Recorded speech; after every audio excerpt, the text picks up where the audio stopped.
pessoal do Me Salva. Continuando então as nossas aulas sobre conservação da quantidade de movimento, nessa aula a gente vai falar um pouco mais sobre colisões. Tá? A ideia básica de colisões, tá? A principal coisa que tu tem que saber é que em qualquer colisão sempre conserva a quantidade de movimento. A ideia é que quando duas coisas se batem, a força que elas trocam entre elas é tão grande que a gente pode desprezar as forças externas. Daí, para quem viu a aula de conservação da quantidade de movimento, tá? É muito importante que vocês tenham dado uma revisada nisso antes de ver essa aula. Se as forças externas forem pelo menos desprezíveis, tu pode dizer que daí se conserva a quantidade de movimento. Mas vamos dar uma olhada então em quais são os tipos de colisões e o que mais que a gente precisa saber sobre elas. Olha só.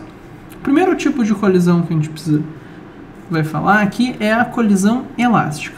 A ideia básica da colisão elástica é que ela funciona como uma bolinha de bilhar, tá? São como duas bolinhas de sinuca. Elas vão vir aqui, elas vão se bater e vão se separar. A quantidade de movimento total, tá, gente, em qualquer tipo de colisão se conserva. Então a gente pode dizer que a quantidade de movimento total antes e depois de bater vai ser igual, tá? Isso sempre acontece para qualquer colisão. Agora, a energia cinética total nessa colisão aqui em especial, como em bolinha de sinuca, também vai ser igual, tá, gente? Então, se o exercício disser para vocês que é uma colisão elástica, tu sabe o que é que existe não só a conservação da quantidade de movimento, isso existe em qualquer colisão, como existe a conservação da energia. Tu não tem como adivinhar isso, tá? O exercício vai ter que dizer para vocês ou que a colisão é elástica, daí tu sabe que a energia se conserva, ou dizer, a energia total se conserva, daí tu sabe que tá falando da colisão elástica. As bolinhas vêm, se batem e se separam. Existe também a colisão inelástica. Na colisão inelástica é como bolinha de massa de modelar.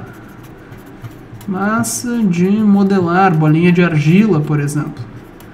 As bolinhas estão vindo, elas vão se bater e vão se deformar. O que vai acontecer aqui é que, embora a quantidade de movimento antes e depois ainda seja igual, tá? É sempre igual, a energia cinética antes vai ser maior que a energia cinética depois. Como assim? Ele perde energia porque deforma. Perde energia porque deforma. Tá? Essa deformação das bolinhas faz com que exista uma certa energia perdida na forma de calor. Então, colisão elástica, só bate e separa, a energia se conserva. Colisão inelástica, vai bater e vai deformar, existe uma perda de energia. O que é interessante saber, tá? O mais importante, não é saber a colisão elástica, mas é o caso extremo dela, que é a colisão perfeitamente inelástica. É a mesma situação, só que é o pior caso. Elas vão bater e elas vão deformar tanto que elas ficam grudadas, tá? Essa aqui é a perfeitamente inelástica. Elas não só deformam, como elas ficam grudadas. Então elas ficam juntas no final.